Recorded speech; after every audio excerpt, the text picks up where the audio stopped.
বৌদি আজকে কি বানাচ্ছো? আজকে আজকে বানাচ্ছি বেগুনি।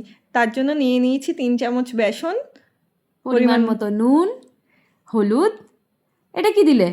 দিয়ে দিলাম ধনে জিরে গুঁড়ো, তারপর এটা গুঁড়ো লঙ্কা, আমি চিনতে পেরেছি এটা এটা সোডা। সোডা।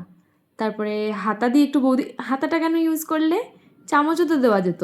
জল দিয়ে যাতে গুলতে পারি, চামচ দিয়ে তো গোলা একটু সম্ভব অসুবিধা না। হবে। হ্যাঁ তারপরে একটু জল দিয়ে নেওয়া হলো, এবার এটাকে আস্তে আস্তে মেশানো হবে। আমার মনে হচ্ছে আরও জল লাগবে না? হ্যাঁ, আরও তাহলে জল এইটুকু জল লাগবে। দিলে?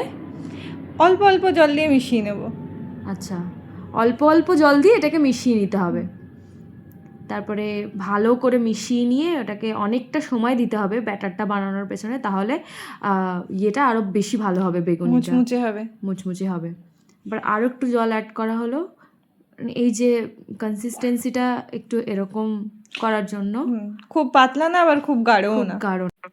তারপর কড়া গরম হওয়া পর্যন্ত অপেক্ষা করতে হবে। হাত দিয়ে বৌদি দেখে নিল গরম হয়েছে কিনা, একটু হাতে আঁচ লাগলেই তেল দিয়ে দিতে হবে। আচ্ছা, এটা কি করছো? এই গরম তেল দিয়ে ব্যাটারটার মধ্যে দিয়ে একটু মিশিয়ে নেব, তাতে বেগুনিটা একটু মুচমুচেও হবে এবং ফুলবে। তারপর বেগুনটাকে ব্যাটারের মধ্যে এপিট ওপিট করে নিয়ে তেলে ছেড়ে দিতে হবে। আচ্ছা, তুমি এটা কার কাছ থেকে শিখলে?